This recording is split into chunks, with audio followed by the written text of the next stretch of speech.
So earlier this month I released this year's top 10 C-Store ships list, and a number of you remarked about how very Federation heavy that list is, and honestly it's something I never really thought about, and, well, I probably should have. But I was more focused on the straight up stats of the individual ships, or the consoles and traits they come with, and frankly, the game and the player base have always been more Federation focused, so that's where I tend to focus as well. But a number of you did ask for this, so here we are, the top 11 non-Federation C-Store ships available in Star Trek Online. I'm too indecisive to narrow it down to 10, and I don't feel like doing an honorable mentions list for this video, so yeah, we're doing 11 for this one.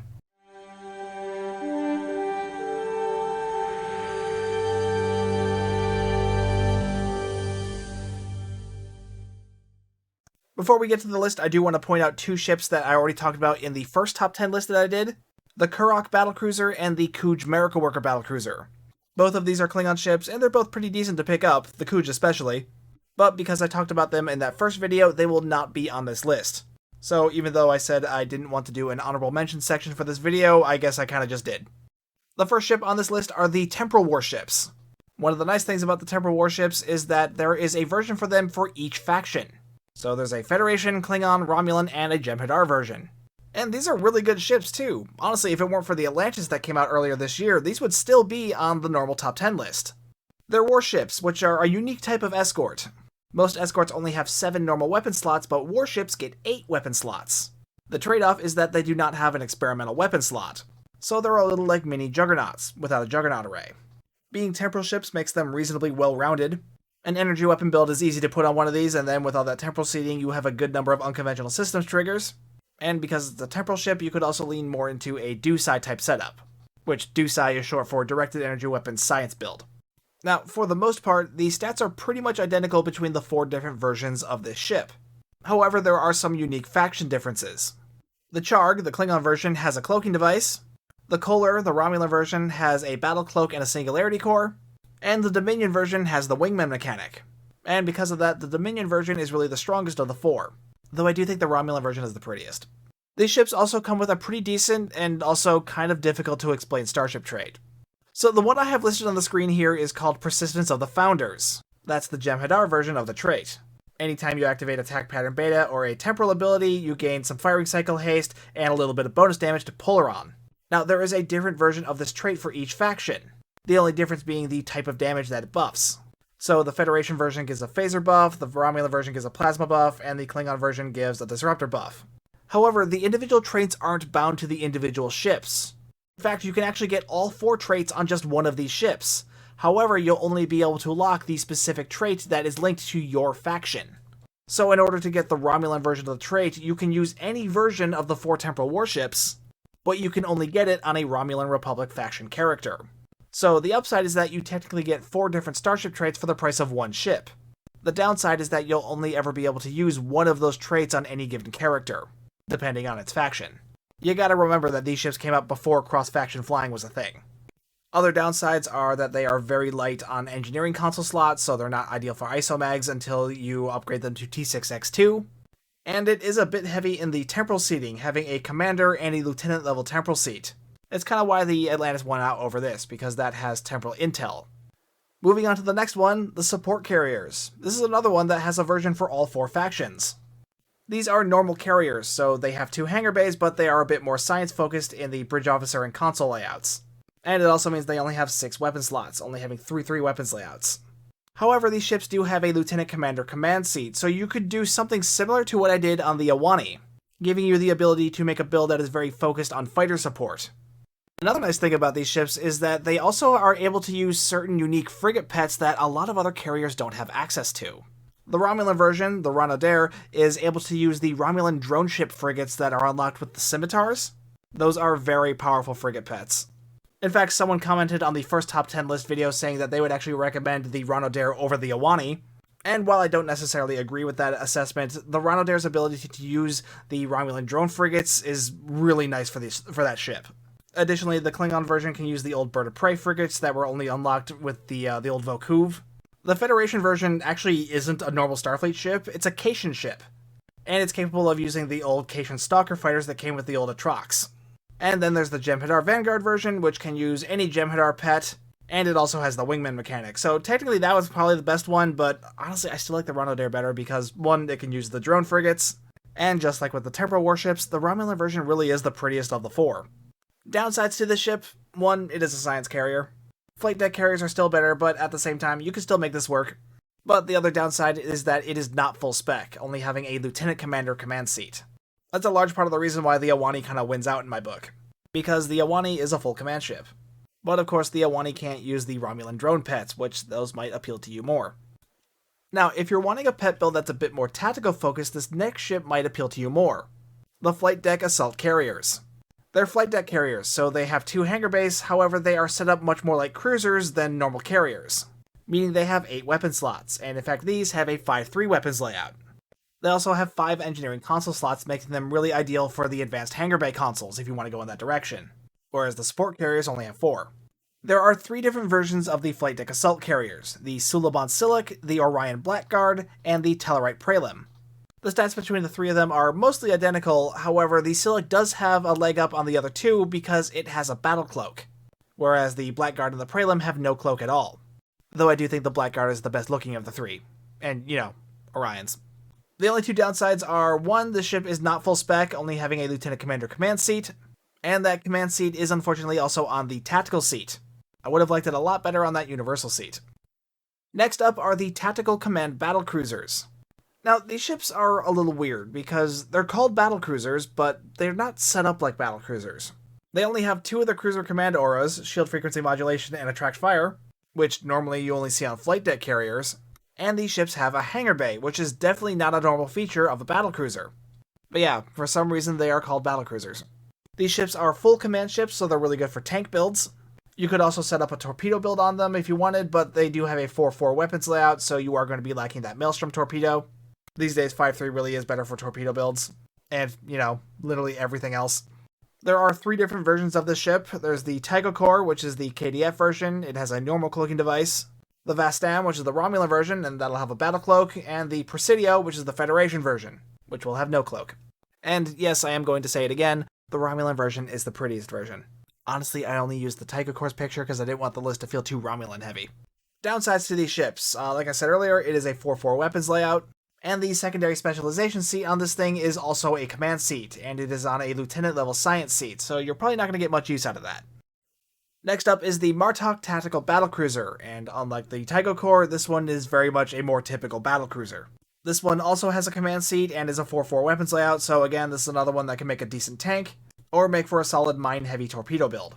Unlike its Federation counterpart, the Endeavour, its console layout is actually much more tactical focused, having 5 tactical console slots, which is very uncommon for a cruiser, especially one as old as this. While having fairly decent stats, the ship also comes with a pretty good console and trait. Supercharged weapons allows you to stack various buffs to your energy weapons every time you fire a torpedo. The really nice thing about this starship trait is that it is triggered off of that extra torpedo you get from the 3-piece from the Dark Matter torpedo set. So if you're using the full weapon set from the Discovery reputation, it's actually really easy to build up all 3 stacks for this starship trait, therefore getting the most out of it. And the console off this thing is called Flagship Tactical Computer, and it can be really useful for buffing energy weapon haste. Downsides to this ship, 1, it is a 4-4 weapons layout. Again, 5-3 is still best for pretty much everything these days. This one is not full spec, so it is not a full command ship, only having a Lieutenant Commander command seat, and its cloaking device is only a standard cloak. It is also worth pointing out that there is a legendary version of this ship, the Legendary Bortosk, that is available in the Legendary Battlecruiser bundle. It includes the starship trait and console from this ship, as well as those from every other version of the Bortosk. The Legendary Bortosk also has much better stats than the Martok, and it's also bundled with the Legendary Arbiter, which is also a very good ship. But of course, Legendary bundles are rather expensive, whereas this is just a normal C-Store ship that you could use a 100% off coupon on. So this one is much more budget-friendly. Next up is the Khopesh Tactical Dreadnought Warbird. Now, while in Star Trek Online these scimitars are the flagships for the Romulan faction, they've always been very different from their KDF and Federation counterparts, which is why I didn't pair the Khopesh up with the Martok like I have with other ships on this list, because this is a very different ship from the Martok. The scimitars have always been kind of weird, because they're classified as Dreadnought Warbirds, but they're not set up like Dreadnoughts. While they still have a hangar bay like a Dreadnought tends to have, the bridge officer seating and console layout are much more tactical focused, and they don't have any of the cruiser command auras, so they end up feeling more like juggernauts than typical dreadnoughts. They just have a hangar bay instead of a juggernaut array. Another difference between this ship and its Federation and Klingon counterparts is that this one has a 5-3 weapons layout. So with that Lieutenant Commander command seat, you can actually put a very powerful torpedo build on this thing, because you'll actually have room for a Maelstrom torpedo. Though if you prefer to do an energy weapon build on this thing instead, that's perfectly fine as well. Oh, and remember, if you own the ship, you unlock the ability to purchase the Romulan drone ship frigate pets. That's another unique thing about this ship. It's one of the few dreadnoughts that can actually use a frigate pet. Though in this case, I'm pretty sure the only frigate it can use is the Romulan drones. Which is fine though, because those things are very powerful. Now, while the Khopesh is very different from its counterparts, because it is still technically the flagship of the Romulan ships, it does still have the same consulant trait as its Federation Romulan counterparts. So this one also comes with supercharged weapons and flagship tactical computer. Honestly, the only real downside of this ship is that it is not full spec, so it is not a full command ship and only has a Lieutenant Commander command seat. And just like with the Martok, it is also worth noting that this ship also has a legendary version. The legendary Scimitar is available in the legendary Warbird bundle, which will include the consoles and starship traits from every previous version of the Scimitars, including this one, and it's also bundled along with the legendary Dederidex. But like I said before, legendary bundles are expensive, so this makes a good budget alternative. Next up is definitely the oldest ship on this list, the Faeht Intel Warbird. Fun fact, this is one of the first Tier 6 ships introduced into the game in the Delta Rising Operations Pack.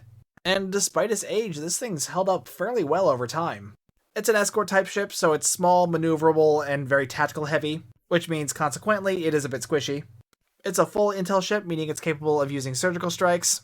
Having 2 intel seats and a Lieutenant Commander science seat means you're going to have a good amount of unconventional systems triggers on this thing. And this ship is one of the few in the game that has an enhanced Romulan battle cloak, meaning this ship is capable of firing torpedoes while the cloaking device is active. And while this is a really neat feature, it's really not all that useful on a ship that doesn't have a command seat, because you're probably not going to want to put a torpedo build on this thing. Try the legendary Talus or the Eagle. The biggest downside with this ship is that it has a 4-3 weapons layout, which is unfortunate, but you can still make it work if you're running a cannon build, or if you're running surgical strikes. I also put the Fate's console in the list of cons too, because you would think a console called Heavy Plasma Lance would be really cool or really powerful, but no. This thing is terrible, it's always been terrible, and it's still terrible, and I'm still angry about it. But yeah, the ship itself is still pretty decent despite its age. Next up is the Kara Advanced Warbird. I've always had a soft spot for this ship, and it's largely because I'm really fond of its original version, the Khopesh Warbird. This is just the T6 version. I always liked the look of the Khopesh, and it was clearly meant to be the kind of ship that was meant to fill the gap left by the aging Dederidex class. And from a lore perspective, I've always felt like the Khopesh was a much better candidate for the Romulan Republic flagship than one of the Scimitars, because the Khopesh was clearly meant to be a next evolution of a Dederidex type ship, whereas the Scimitar is a weapon of mass destruction. Even assuming that the Romulan Republic had the resources to mass-produce a starship that uses a Thaleron weapon, there's no way that the neighboring Federation and Klingon Empire would allow them to do such a thing, because, like I said, it's a weapon of mass destruction, which is capable of wiping out the entire population of a planet. I'm getting off topic, sorry. So while the Scimitars ended up becoming the flagship for the Romulan Republic in Star Trek Online, when it came time to make a T6 version of the Khopesh, it ended up being a Romulan counterpart to the Galaxy Dreadnought. So that means this thing has a hangar bay and a plasma spinal lance. It's got 5 engineering slots, so it's got plenty of room for isomags if you want to go in that direction. But it's also got a command seat, so you can go for a more tank-focused build or for a torpedo build. Though this one is also a 4-4 layout, so you are going to be lacking room for a Maelstrom. While the console on this thing isn't anything special, it gives you a bunch of extra power levels, but it doesn't stack with the isomags, so it ends up being kind of pointless at this point. I think it is worth noting that this thing can use the console off of the Hakona, which is the Tier 5 version of this ship. It's called Dual Vector Separation, and it's kind of like a Romulan version of the Multi-Vector Assault mode for this ship. The ship will be able to split into 2 different sections, and because it's a multi-vector console, you'll be able to pick which section of the ship you command. It's a bit dated at this point, and you do have to own the Hakona in order to get the console, but if you do have that, it's a fun thing to play around with. It's also a big part of the reason why I really want a legendary version of this ship. Downsides, one, it is a 4-4 layout, which is unfortunate. And seriously, with that wingspan, you would think this would be a 5-3, but nope, 4-4. And the other downside is that it is not full spec, so this is not a full command ship and only has a Lieutenant Commander command seat. Next is the Sech Strikewing Escort. Like it says in the name, this is a Strikewing Escort, meaning it is a small, nimble escort, but it also has a hangar bay. It also has a 5-2 weapons layout and a Lieutenant Commander command seat, so you can put a pretty nice torpedo build on this thing. It's also got a battle cloak, which is really nice because a lot of the other Klingon ships we've seen on the list have normal cloaks. It's also got an interesting console for a control build, cascading gravimetric disruptions. It creates a big gravimetric pull about 6 kilometers in front of you, and is held in front of you even while you're moving. A great way to describe this console is with the nickname a lot of the player base has for it, the Gravity Well on a Stick. Having this ship also unlocks access to the House Mokai Fighters. These are basically the Klingon version of the Class C shuttle pets. They're really nice because the elite versions of them have Beam Overload 3, which is rather powerful, and because they have their own firing mode means you don't need to use superior area denial with them. The only real downside of this ship, like so many others on this list, is that it is not full spec. Next up is the Cardassian Intel Flight Deck Carrier. This is another flight deck carrier, meaning it also has 2 hangar bays. Though unlike the previous carriers on the list, this one is an Intel ship. So this one's going to be better for energy weapon builds, and is going to be capable of using Surgical Strikes 3. It also has a 5-3 weapons layout, and has 5 engineering console slots, giving it plenty of room for either isomags or plenty of the advanced hangar bay consoles. Aside from being a pretty good ship, it also comes with some pretty nice extras on it as well. Starship trait, Calm Before the Storm, is a meta starship trait that is really good for increasing firing cycle haste for energy weapons. If you've seen any of my build videos lately, you've probably seen me use this trait a lot. Additionally, owning this ship, or really any Cardassian ship, will also unlock the ability to purchase Spiral Wave Disruptors. These are unique disruptors that are very powerful because they actually have 2 different weapon procs. They have the Standard Disruptor and the Standard Phaser procs. Now, most weapons that have 2 procs on them, one of the procs usually takes up a modifier, making them less powerful than most other weapons. But not the Spiral Wave Disruptors. They just have both procs, but full access to all the other mods, making them arguably the most powerful version of disruptors. The only real downsides to this ship is, 1, the secondary intel seat is also on an ensign level universal seat, so you're probably not going to get much use out of that. And also in the seating, it's kind of heavy in engineering seating, having both a commander and lieutenant commander engineering seat. This is offset a bit by the commander seat also being an intel seat, but it's still kind of a lot of engineering seating. I really wish they would have swapped that lieutenant commander engineering seat and that lieutenant science seat and, reversed them. That way you could at least make room for Gravity Well. And the last ship on this list is going to be the Eternal Temporal Multi-Mission Science Vessel. I mentioned this one briefly when talking about the Grissom in the first top 10 video. It's a full temporal ship, which is very good for science builds, and because it's a multi-mission science vessel, it has a hangar bay, and it comes with unique pets, the Epoch Fighters, which can only be used on this ship, or the Temporal Dreadnought Cruiser. They're not super powerful, but the elite versions do have Fire at Will 1, so you don't need to use SAD with them, and they can also use Channel Deconstruction, which is good for generating more entropy, which, simply speaking, just means that you're going to be able to add some more physical damage to some of your temporal abilities. Downsides, this is another one that is a bit heavy in engineering seating. I really wish that second temporal seat was on that engineering seat, but no, they put it on the tactical seat. So yeah, those are the top 11 non-Federation C-Store ships available in Star Trek Online. Yes, a number of these ships are rather old at this point, especially in comparison to those on the first top 10 list I did for this year. And really, that's kind of just a symptom of the game these days, The game is very Federation-focused these days because, well, most of the player base is too. It doesn't make a lot of sense for them to make Federation, Klingon, Romulan, and Jem'Hadar versions of every new ship when they know that most of the fan base is only going to buy the Federation version anyway. Did that light get brighter? I've been doing that lately. Weird.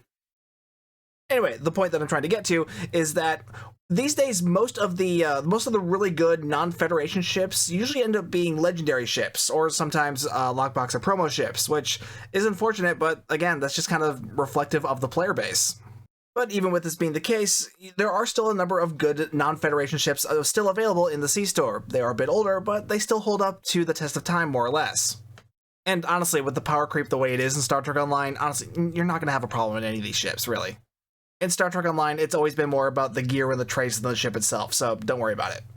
So yeah, be sure to comment down below what your favorite ship on this list was, or if you think there were any other ships that I should have added to this list. And while you're down there, be sure to like and subscribe and hit that bell for notifications, and do all the other usual outro stuff I usually talk about in these. Check out the merch store. That's linked at the bottom of the video now because I found a new merch store that has YouTube integration, which I'm very pleased with.